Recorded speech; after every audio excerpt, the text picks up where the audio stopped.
Queridos irmãos, queremos convidar a todos para que possam abrir as Bíblias no livro de Romanos, Romanos capítulo 3. Ali estará a nossa meditação para o dia de hoje. Romanos capítulo 3.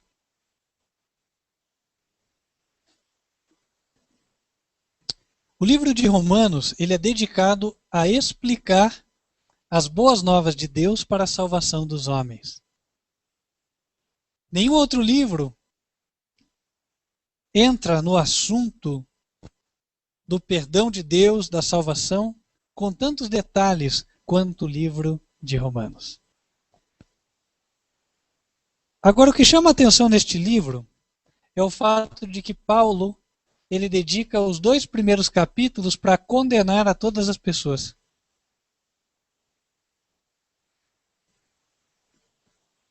Isso tem uma razão de ser. Eu vou ler o resumo e que mostra a intenção de Paulo ao fazer isso. No capítulo 3 e no verso 18, falando dos homens, o apóstolo Paulo diz: não há temor de Deus diante de seus olhos. Paulo sabia que os homens e mulheres, por natureza, não temem a Deus. Se deixados a si mesmos, eles não buscam a Deus. Eles fazem o que é errado. Só que, mesmo assim, eles se justificam. Não é verdade? É muito comum encontrarmos pessoas que digam assim: não, até que eu ajudo as pessoas, não faço mal para ninguém. Sabe, quando Deus me encontrar lá no juízo, acho que eu vou estar bem com ele. Muitos dizem assim. Outros não dizem, mas pensam. E Paulo sabia o que é que estava aqui dentro dessa pele. Paulo sabia o que ia dentro da natureza humana. Com seu tempo de pregador de evangelho, que aqui já eram algumas décadas, ele conhecia muito bem o espírito de justiça própria que está dentro de cada ser humano. Razão pela qual ele diz: olha, no homem não há temor de Deus. Verso 19. Ora, nós sabemos que tudo que a lei diz, aquela lei dos 10 mandamentos, tudo que a lei diz, aos que estão debaixo da lei o diz, para que toda a boca esteja fechada e todo mundo seja condenável diante de Deus. Por isso, nenhuma carne será justificada diante dele pelas obras da lei, porque pela lei vem o conhecimento do pecado. Então Paulo diz que não adianta o ser humano querer se justificar diante de Deus. Deus conhece o coração. Então Deus sabe como foi a vida, na verdade. Às vezes uma atitude boa foi feita por um motivo errado. E aí ela não pode ser aprovada pelo céu. Tudo que Deus fala aos homens, ele fala que os homens estão debaixo da lei, por quê? Nós somos criaturas de Deus, então nós somos governados pela lei de Deus. Mesmo aqueles que não aceitam são governados pela lei de Deus, porque essa lei é a lei do universo. Então aqueles que não aceitam a lei, eles andam como transgressores, mas a lei não é tirada porque eles não gostam dela. A lei continua lá. E tudo que a lei fala é mostrar a ele que ele não está andando corretamente, certo? Por exemplo, a lei fala: não dirás falso testemunho. Se a pessoa mentir, está errado.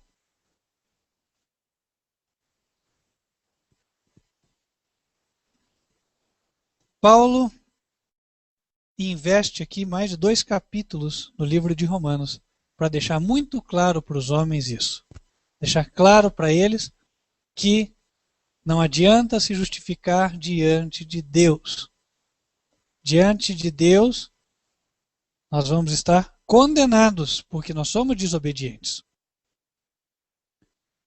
E ele faz isso por quê? Porque para o ser humano receber aquilo que Deus tem para dar, em primeiro lugar ele tem que sentir necessidade. Quem não sente necessidade não ganha. Isso vale até na terra, né? Por exemplo, eu vou dar um exemplo aqui, né? Quem é que busca aprender nos livros? Aquele que acha que não sabe. Não é verdade? Se a pessoa acha que sabe, não tem interesse de estudar. O mesmo ocorre aqui. Então, Deus quer que fique muito claro para cada ser humano que ele precisa de perdão. Que o ser humano é desobediente, que o seu caminho não foi correto e que se não for Deus fazer alguma coisa por ele, ele está perdido. Aqui diz, pela lei vem o conhecimento do pecado. O que é pecado? 1 João 3, verso 4. Todo aquele que comete o pecado também transgride a lei, porque o pecado é a transgressão da lei. Isso está na Bíblia, tradução Almeida, revista e atualizada. E no livro de Romanos, capítulo 6, verso 23, o apóstolo Paulo fala, o salário do pecado é a morte. Então, tudo isso é feito para preparar o nosso coração, a fim de que nós cheguemos até Deus de uma forma humilde, reconhecendo que nós somos, na verdade, pecadores. E se vocês notarem, não vou pedir para abrirem, mas Deus sempre age assim. Por exemplo, antes de Jesus começar o seu ministério na terra, Deus mandou um precursor, uma pessoa na frente. Qual era o nome? João Batista. E o que é que João Batista fazia? João Batista olhava para o povo e falava, raça de víboras, vocês são cobras. Quem vos ensinou a fugir da ira vindoura? Produzam frutos dignos de arrependimento. E não comecem a dizer entre vós, somos filhos de Abraão. Porque eu vos digo, Deus dessas pedras pode levantar filhos a Abraão. E eu vou dizer mais, o machado está posto na raiz da árvore. Toda árvore que não der bom fruto, meu pai a corta e lança no fogo. Não é assim? Então, sabe, Deus mandou João Batista para tirar do povo a hipocrisia. A gente diz que a criança é sincera, não é assim? Só que daí ela vai vendo a hipocrisia nos adultos e ela vai aprendendo. E na adolescência isso aflora, e aí ela se torna um adulto muitas vezes hipócrita também. Não é verdade? Sabe, irmãos? E é justamente isso que vai nos afastando cada vez mais do caminho do céu. Porque no céu, nenhum hipócrita vai entrar. Nenhuma pessoa que diga eu sou bom, quando na verdade não é boa, vai entrar no céu. Só vai entrar no céu aquele que foi purificado por Deus. O hipócrita não entra. Jesus várias vezes chamou os fariseus também hipócritas. Por que me tentais? E aí voltando a João Batista. Então João Batista colocou o orgulho do homem lá no pó. Ele colocou a justiça do homem lá no pó. E aí sim, o coração do homem estava preparado para receber a Jesus. Porque eles vinham receber de João o batismo do arrependimento e eles sentiam necessidade de um Salvador. Aí, quando o Salvador veio, eles estavam prontos para aceitá-lo. O apóstolo Paulo, quando prega o evangelho, faz a mesma coisa. Em primeiro lugar, ele faz a obra de João Batista. Vai condenar todas as pessoas. E depois, ele vai apresentar o Salvador. Nós, quando pregamos o evangelho, nós devemos falar assim, que Cristo salva, Cristo liberta, Cristo cura, só que não sem antes mostrar ao pecador que ele é pecador. Porque se eu falo, Cristo salva, Cristo liberta, Cristo cura, para quem acha que está bem, aquilo vai ser uma informação a mais para a pessoa. Isso vale também para as nossas vidas, sabe? Nós não podemos pensar, não, eu estou bem. Deus é quem deve dizer se eu estou bem ou se eu estou mal. Porque ele avalia direito, eu não. Agora, com isso em mente, colocando o homem no seu devido lugar, o apóstolo Paulo está pronto para apresentar as boas novas. A palavra evangelho significa boas novas, boas notícias. E Deus tem boas notícias para aqueles que estão de coração aberto para receber. Vamos abrir em Romanos 3, agora no verso 21. Então, uma vez que o homem por si mesmo não é justo, o homem por si mesmo não pratica o bem nem busca Deus, agora ele vai falar o que Deus fez pelo homem. Verso 21. Mas agora se manifestou sem a lei a justiça de Deus, tendo testemunho da lei e dos profetas. Isto é, A justiça de Deus pela fé em Jesus Cristo para todos e sobre todos os que creem, porque não há diferença.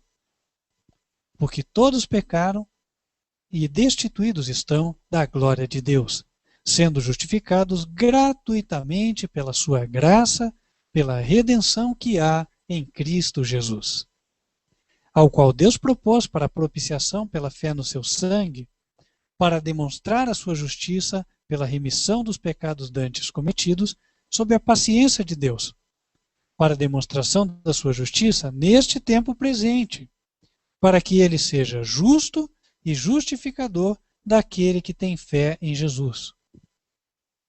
Vamos agora esmiuçar isso aqui. Vamos tentar entender com mais detalhes. Em primeiro lugar, no verso 21, uma vez que foi provado que o homem não tem justiça, a justiça do homem não vale para Deus, ele fala, mas Deus manifestou a sua justiça. Essa justiça é aquela que foi testemunhada pela lei e pelos profetas. Quando ele fala lei e profetas, para nós pode até não dizer muita coisa, mas para o judeu diz. O Velho Testamento era dividido em partes, e os judeus diziam que era a lei mais os profetas. A lei era os primeiros 5 livros, era o Pentateuco, de Gênesis até Deuteronômio, e os profetas, o próprio nome já fala, eram os livros escritos pelos profetas. E aí nós viemos de Gênesis até Malaquias. O Velho Testamento anunciava a justiça de Deus, anunciava a vinda de um Salvador, Cristo. Cristo é a justiça de Deus. E nós temos a justiça de Deus quando recebemos a Cristo. Paulo explica isso no verso 22, porque ele diz, a justiça de Deus pela fé em Jesus Cristo. E diz que isso é para todos. A regra é a mesma para todos. E a justiça de Deus, ela vai estar cobrindo todos aqueles que creem. Porque não há diferença. Ele põe essa palavra aqui, diferença, pelo seguinte. O judeu achava que se ele seguisse a lei igual o fariseu ensinava, ele ia entrar no céu. Ele não considerava Jesus. Então Paulo tinha que falar, não tem diferença entre gentil e judeu. Todos entram pelo mesmo caminho. Em João 14, verso 6, Jesus falou, eu sou o caminho, a verdade e a vida. Ninguém vem ao Pai senão por mim. Hoje em dia é a mesma coisa. Aquele que guarda a lei pensa, mas não, se eu guardo a lei, estou no caminho e vou entrar no céu. Ninguém vai entrar no céu porque guarda a lei. Por outro lado, quem aceita Jesus obedece. Certo? Eu não quero dizer que o desobediente, o rebelde vai entrar no céu, porque eu estaria mentindo. Não vai. O desobediente não entra no céu. Então quem entra? Bom, quem aceita Jesus. E quem aceita Jesus recebe poder e se torna obediente. Voltando aqui. A justiça de Deus pela fé em Jesus. Diz aqui, para todos. Deus deu a Cristo para todos. Deu para o chinês, deu para o moçambicano que nos assiste, deu para o brasileiro, deu para o americano, deu para o europeu. Deu para todos. Agora, quem é que recebe o benefício da salvação? Aquele que crê. É assim que nós tomamos posse da salvação que nos foi dada por Deus. Quando eu dou um presente para uma criança, ela pode querer ou pode não querer o presente, certo? E se ela não quiser, não vai brincar com ele. Embora ela tenha ganho o presente, ela não aproveita. Ela não tira proveito do presente. Isso é o que ocorre com a salvação. A salvação é um presente que Deus deu para todos. Mas só aproveita o presente aquele que crê em Jesus.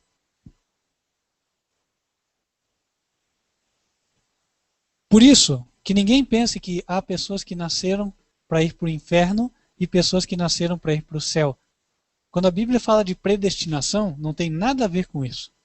Todos foram predestinados para a salvação.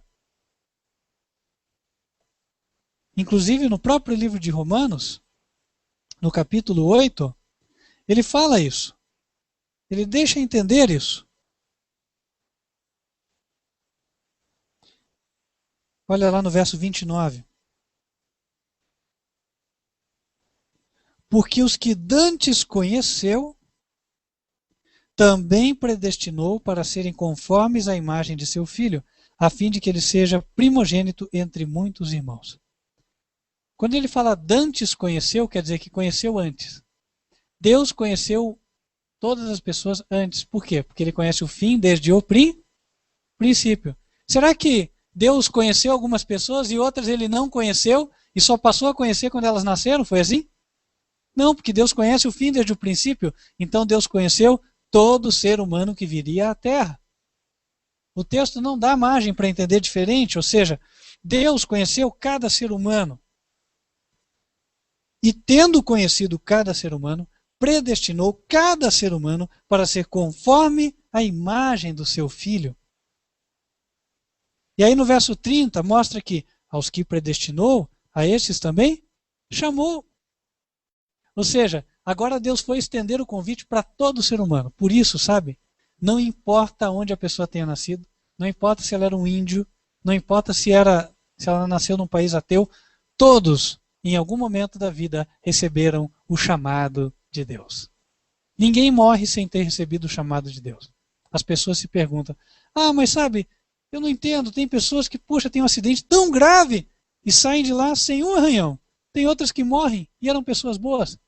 A resposta é a seguinte: Deus dá um tempo a cada um para que a pessoa receba o seu chamado e para que ela possa aceitá-lo ou rejeitá-lo. A pessoa que morreu naquele acidente, ela com certeza já teve a sua oportunidade e já fez a sua escolha.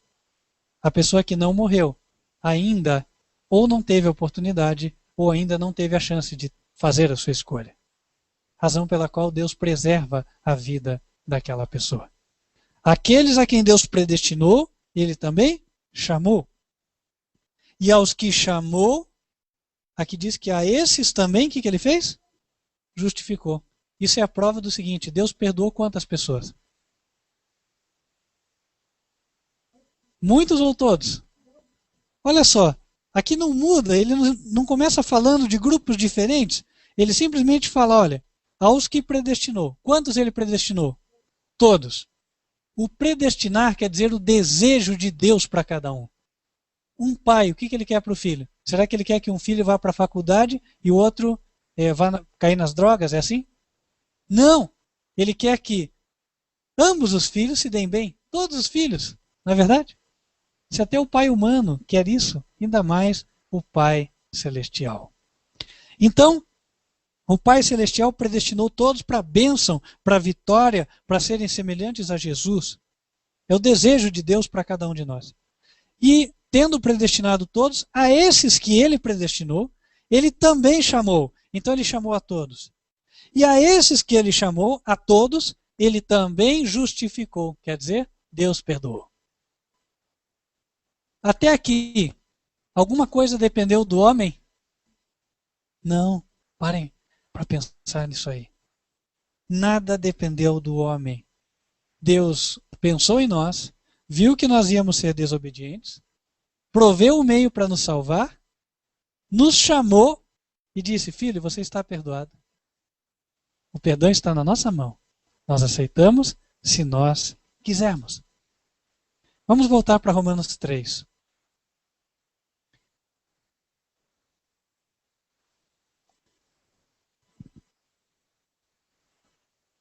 Todos que pecaram tiveram, portanto, o mesmo privilégio. Versos 23 e 24. Todos pecaram e estão sem a glória de Deus, sendo perdoados de graça, pela sua graça, pela redenção que há em Cristo Jesus. Quantos foram perdoados? Todos. Mas o ateu foi perdoado? Sim, foi perdoado. E o satanista foi perdoado? Foi perdoado. Então o satanista vai estar no céu? Bom, a Bíblia diz que todos foram perdoados, mas a justiça de Deus, que ele já deu, ela cobre quem? Aqueles que aceitam a Jesus. Veja lá o verso 22. A justiça de Deus pela fé em Jesus é para todos, mas ela é sobre Ou seja, ela cobre todos os que creem. Aqui está a diferença. Deus perdoou a todos, só que recebem esse benefício aqueles que aceitam o perdão. Aqueles que aceitam a Jesus. Não é assim? Quem aceita Jesus, ele disse para Deus: Senhor, eu aceito o teu perdão. Quem rejeita Jesus disse para Deus: Senhor, eu não aceito o teu perdão. Há redenção em Jesus Cristo. Deus não cobrou nada. Na verdade, foi um grande sacrifício para ele prover o perdão para nós. Ele teve que baixar o cutelo no coração do seu filho. Jesus carregou os pecados de toda a humanidade. E quando ele ressuscitou, toda a humanidade já estava sem culpa diante de Deus. Foi um grande sacrifício para Deus que para o homem não custou nada. Não é verdade? Nós recebemos o benefício, irmãos, sem termos participado. Agora, tendo Deus feito tão grande sacrifício por nós, no verso 25 fala que Deus propôs, então, que nós aceitássemos a Jesus. Ele propôs que houvesse propiciação pela fé no sangue de Jesus. Quando fala fé no sangue, é no sacrifício, porque Jesus derramou seu sangue morrendo em nosso lugar. Agora, o que quer dizer essa palavra propiciação? Uma palavra diferente, não é verdade? A palavra propiciação nos ensina o seguinte, que embora Deus tenha nos dado perdão, e quando nós recebemos a Jesus, nós aceitamos o perdão, os nossos pecados vão ser apagados mais tarde. Não é no mesmo momento. Qual é a prova disso? Nós comentamos com o grupo com o qual nós estudamos nesta quinta-feira.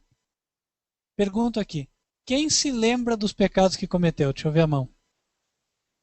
Quem se lembra dos pecados que cometeu? Eu também me lembro. Todos se lembram, não é verdade? Isso é uma prova de que o pecado ainda não foi apagado. Porque quando o pecado for apagado, nós não vamos mais nos lembrar. Porque Deus tem capacidade de apagar o pecado da nossa mente. Ah, mas você tirou isso da tua cabeça, pastor. Não vejo prova bíblica para isso. Existe. Nós vamos confirmar agora. Propiciação era uma coisa que era feita no santuário. Lá no santuário o sacerdote vinha e fazia a propiciação. E assim os pecados do povo, eles eram perdoados. A propiciação era feita com sangue. Da mesma maneira, Deus deseja que seja feita a propiciação em nós. Quando você quiser aprender do santuário, você deve buscar os livros de Êxodo, Levítico, Hebreus, que eles vão te ajudar muito nisso. É bom nós lermos, porque aí nós poderemos compreender melhor. Convido vocês para abrirem em Levítico, capítulo 16. Ali vai falar da obra do sacerdote de fazer a propiciação.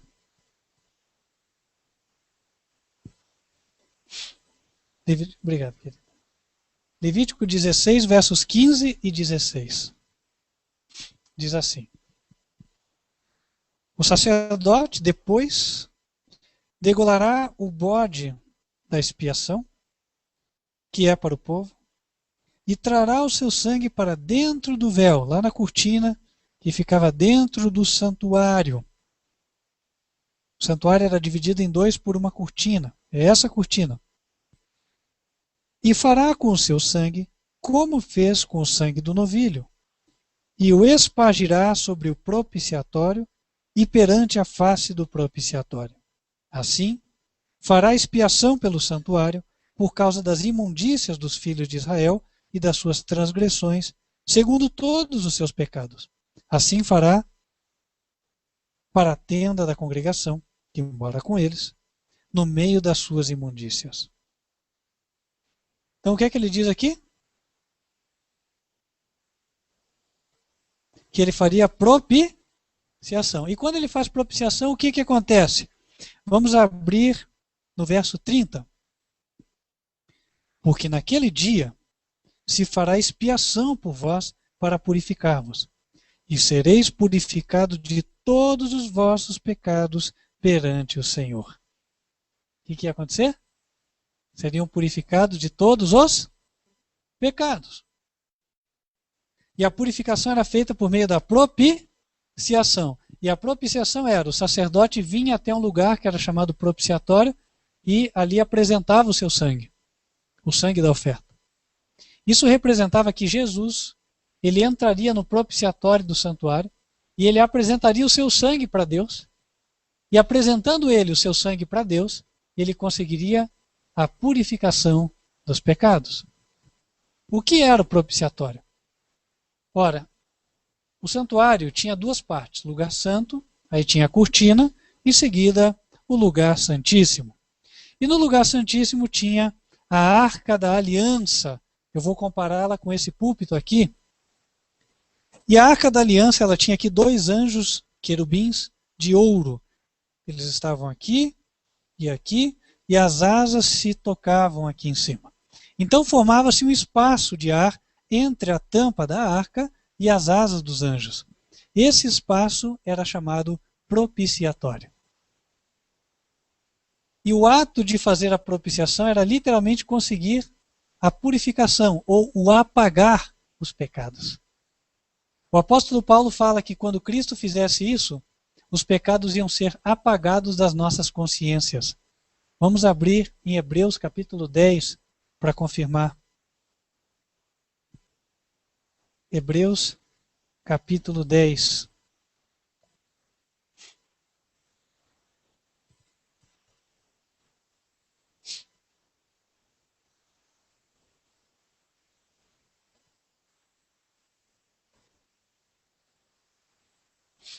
Eu vou ler a partir do meio do verso 2 de Hebreus 10, porque é o que nos interessa. Ele começa assim, né? De outra maneira teriam deixado de se oferecer porque, vírgula, vou ler a partir daqui. Hebreus 10, verso 2. Diz assim: purificados uma vez os adoradores, nunca mais teriam consciência de pecado. Então, quando o adorador é purificado, ele se lembra do pecado? Não, ele não tem mais consciência do pecado. Entende?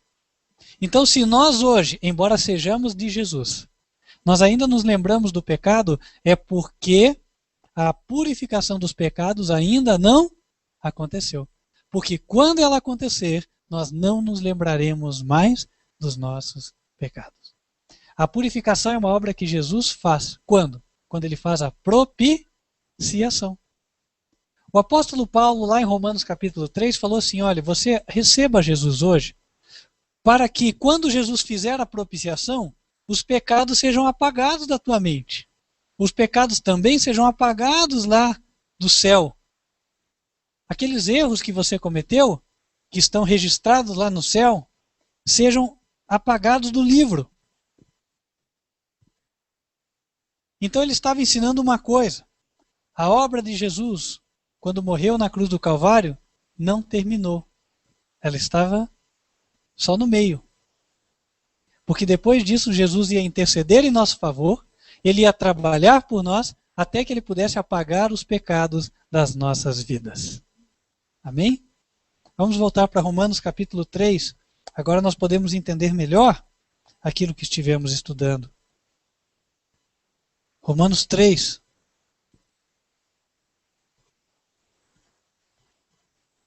Vamos falar da proposta de Deus, verso 25.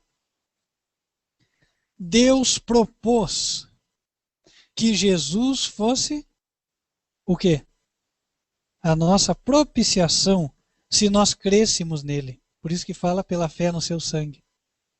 Quando nós cremos em Jesus, Deus nos garante que se permanecermos na fé, finalmente chegará o dia em que Jesus falará para Deus, Senhor, por favor, apague os pecados dele.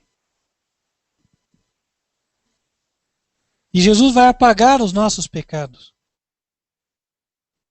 E aí diz que vai ser demonstrada a justiça de Deus pela remissão dos pecados dantes cometidos sob a paciência de Deus.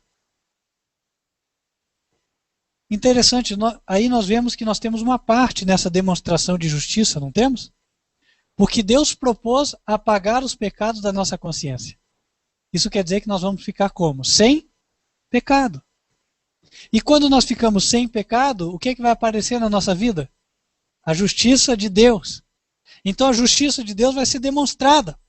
E aí Deus vai ficar justificado, porque aqui diz assim, ó, Deus vai demonstrar a sua justiça pela remissão, por lançar fora os pecados que nós cometemos até ali, que foram tolerados pela paciência de Deus.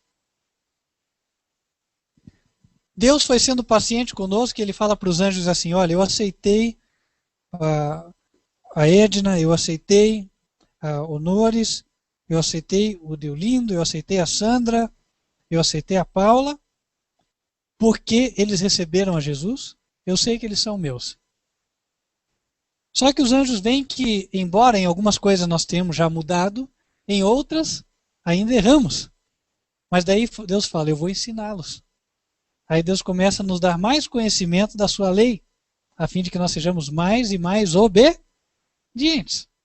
E ele quer levar esse processo até o final.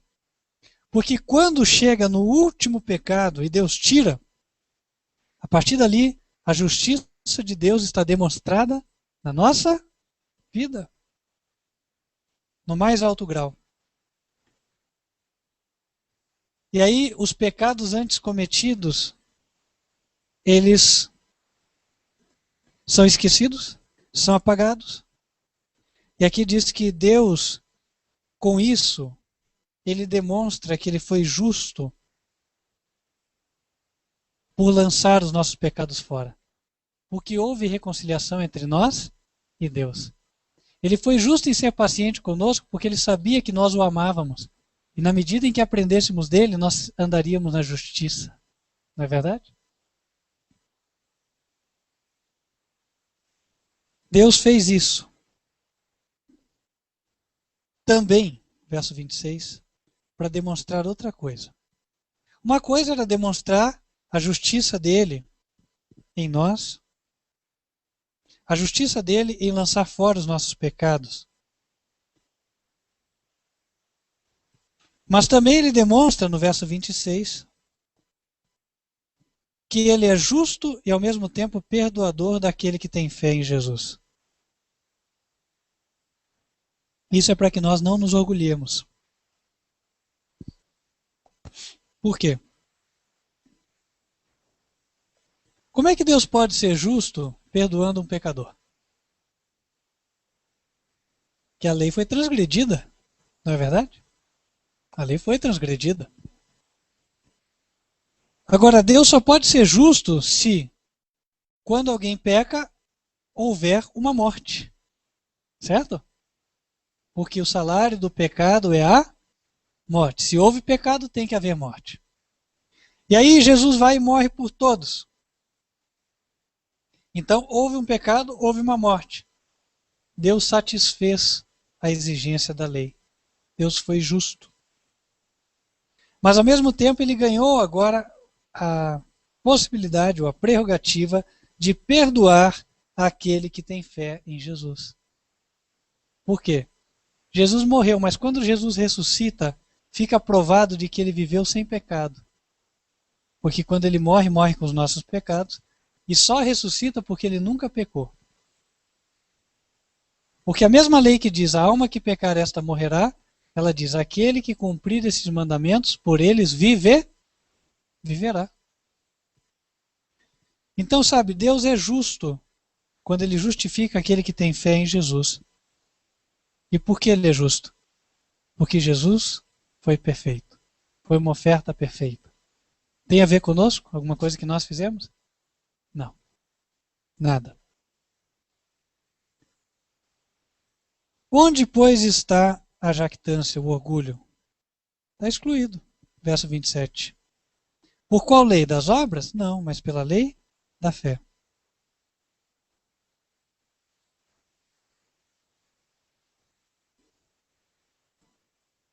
Irmãos, eu esqueci de falar um outro detalhe sobre o verso 25 que eu queria comentar com vocês. Ele fala que ele demonstra a sua justiça pela remissão dos pecados dantes conhecidos sobre a paciência de Deus. Existe uma verdade contida aqui que eu não poderia passar por alto. Porque ele está dizendo aqui o seguinte: eu vivi 20 anos, por exemplo, no pecado. Fiz muitas coisas erradas. Agora Deus, ele diz o seguinte: filho, eu fui paciente com você esses 20 anos. E hoje eu vou esquecer destas tuas faltas. E eu te perdoo. Você está diante de mim como se nunca tivesse pecado.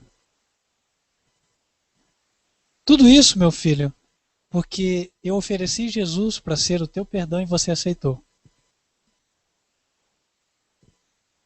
Então eu fui paciente com você e agora está tudo esquecido. Teus pecados anteriores, eu não falo mais neles. Por isso nós devemos crer, sabe, que o passado foi sepultado. Se nós erramos, deixa isso para lá. Deus esqueceu. E se Deus esqueceu, ele diz que joga nossas transgressões no fundo do mar, não é assim? Um exemplo simbólico para mostrar de que ele realmente não traz à tona aquilo que a gente fez de errado. Nós também temos o privilégio de nos esquecer. O apóstolo Paulo, no verso 28, ele fala, portanto, concluindo, que o homem ele é perdoado, justificado pela fé, não é pelas obras da lei. Não é pela obediência que o homem é perdoado. O homem é perdoado porque recebe a Jesus. E isso vale tanto para o judeu quanto para o gentio. Por isso que no verso 29 ele diz: é porventura Deus somente dos judeus? Não o é também dos gentios? Também dos gentios, certamente. Se Deus é um só, que justifica pela fé a circuncisão, e por meio da fé a incircuncisão, anulamos, pois, a lei pela fé? Agora ele traz uma outra coisa que eu queria deixar também claro. Creio que Deus deseja que nós tenhamos claro na mente. Muitos acreditam que, tendo recebido a Jesus, podem viver a vida de qualquer maneira, porque a salvação já está garantida. Mas aqui a Bíblia, ela não autoriza isso. Pelo contrário, porque aqui diz, bom, se Deus justifica pela fé todas as pessoas, quer o judeu que é circuncidado ou aquele que não é circuncidado, todos são justificados pela fé, nós anulamos a lei pela fé? Será que então a pessoa recebeu a Jesus, pode esquecer da lei? Falar, não, olha, a lei caiu lá na cruz do Calvário. Não, irmãos. Inclusive, mesmo as pessoas que dizem isso, elas não concordam com isso. Como assim? Vou dar um exemplo. Quem acredita que o mandamento não matarás caiu? Ó, foi cravado na cruz, agora pode matar, viu? Recebe a Jesus, não tem problema, mas ó, pode ser o serial killer. Pode matar quantas pessoas você quiser, que o céu é o teu lar. Essa é a mensagem da Bíblia? Não, ninguém acredita nisso. Ou então a Bíblia diz, não dirás falso testemunho. Certo? É o nono mandamento. Então, aceitei a Jesus e agora, bom, eu falo a verdade só quando convém, sabe? Porque tem vezes que não vale a pena falar a verdade, então uma mentirinha também não vai me tirar do céu. É assim? Não. E aí, irmãos, eu quero chegar no ponto. Lembra-te do dia do sábado para o santificar. Quarto mandamento. A pergunta é, caiu? Ora, se a gente reconhece que os outros não caíram, só esse caiu? Estranho. Não é coerente. Porque ou cai tudo ou não cai nada. Certo? Ou caem os 10 mandamentos, ou não cai nenhum mandamento. E se todos nós, todo cristão concorda que o mandamento não matarás, o sexto não caiu, que o nono mandamento, não dirás falso testemunho, não caiu, então o quarto mandamento também não caiu. Lembra-te do dia do sábado para o santificar. Verso 31. Anulamos, pois, a lei pela fé? De maneira nenhuma. Antes nós fazemos o quê? Confirmamos a lei. estabelecemos a lei na nossa vida. Jesus veio para estabelecer a lei no nosso coração. Ah, pastor, é mentira, porque na nova aliança a lei ficou na cruz. Sabe, convido você a estudar um pouquinho melhor a nova aliança. Eu queria ler um texto que fala justamente sobre ela. Hebreus capítulo 10. Hebreus capítulo 10.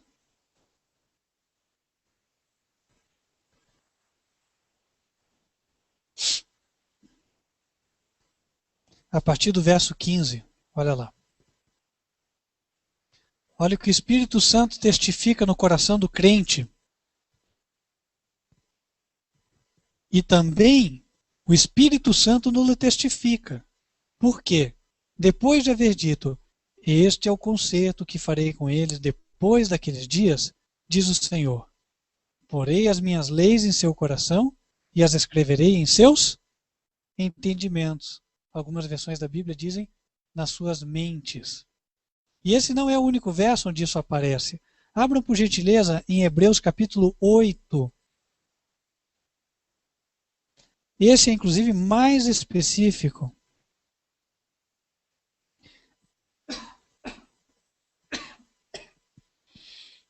Falando a partir do verso 6, da obra de Jesus, o verso diz: Mas agora alcançou ele ministério tanto mais excelente, quanto é mediador de um melhor concerto, que está firmado em melhores promessas. Porque, se aquele primeiro fora irrepreensível, nunca se teria buscado lugar para o segundo. Porque, repreendendo-os, lhes diz: Eis que virão dias, diz o Senhor, em que com a casa de Israel e com a casa de Judá estabelecerei um novo concerto. Não segundo o concerto que fiz com seus pais, no dia em que os tomei pela mão para os tirar da terra do Egito. Como não permaneceram naquele meu concerto, eu para eles não atentei, diz o Senhor. Porque este é o concerto que, depois daqueles dias, farei com a casa de Israel, diz o Senhor. Porei as minhas leis no seu entendimento, e em seu coração as escreverei. E eu lhes serei por Deus, e eles me serão por povo. E não ensinará cada um ao seu próximo, nem cada um ao seu irmão, dizendo, conhece o Senhor? Porque todos me conhecerão, desde o menor até o maior. Ele começa falando que Cristo é o mediador do novo concerto. E ele fala que o novo concerto é justamente escrever a lei aonde? Na mente e no coração. Então, irmãos, o novo concerto não invalida a lei. A nova aliança é justamente a obra, ou a nova aliança se cumpre quando, por meio de Jesus, a lei é escrita nos nossos corações. Nós aprendemos a amar a obediência e nós concordamos em obedecer. Lei no coração quer dizer amar a obediência. Lei na mente quer dizer concordar com obedecer os mandamentos de Deus. E aqui fica um apelo, irmãos. Quem gostaria de hoje dizer, Senhor, eu quero receber o teu perdão e eu quero aceitar esta aliança que o Senhor propôs comigo, a nova aliança. Senhor, eu quero que os teus mandamentos sejam escritos na minha mente e no meu coração. Amém. Glória a Deus, que assim seja. Irmãos, e se você tomou sua decisão hoje pela primeira vez, prepare-se para um dia descer as águas, porque o Senhor deseja que nós selemos os nossos compromissos com Ele. Vamos nos colocar de joelhos, vamos orar, pedir uma bênção sobre cada um de vocês.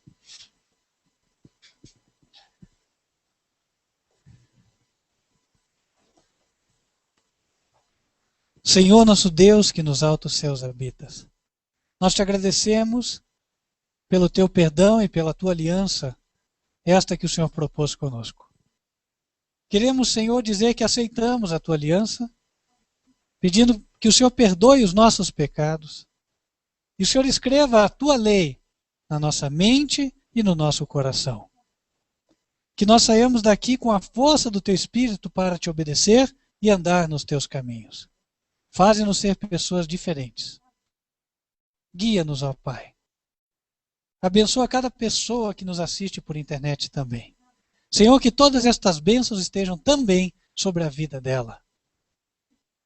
E que o Senhor tenha na terra um povo que anda nos teus caminhos. Um povo que abraça o teu conserto. O teu povo. Porque o Senhor disse que quando recebêssemos o teu conserto, nós conheceríamos ao Senhor. Que possamos conhecer a ti, Senhor. É o que te rogamos. E pedimos que despeça-nos na tua paz. Guia-nos a fazer a tua vontade no restante deste sábado e na próxima semana. É o que te rogamos em nome de Cristo Jesus. Amém. Amém. Nós estamos chegando ao final da programação e queríamos desejar sinceramente a vocês que nos assistem, vocês que estão em todos os lugares do mundo e em especial em Moçambique, que nos mandaram aqui a mensagem hoje, que Deus vos abençoe grandemente, que a graça e a paz do Senhor Jesus Cristo estejam sobre vocês. E queríamos, antes de finalizarmos a transmissão, orar e invocar a bênção do Senhor sobre você. Que o Senhor te abençoe e te guarde. Que o Senhor faça resplandecer o seu rosto sobre ti e de ti tenha misericórdia. Que o Senhor levante sobre ti o seu rosto e te dê a paz. Amém. Amém. Deus abençoe.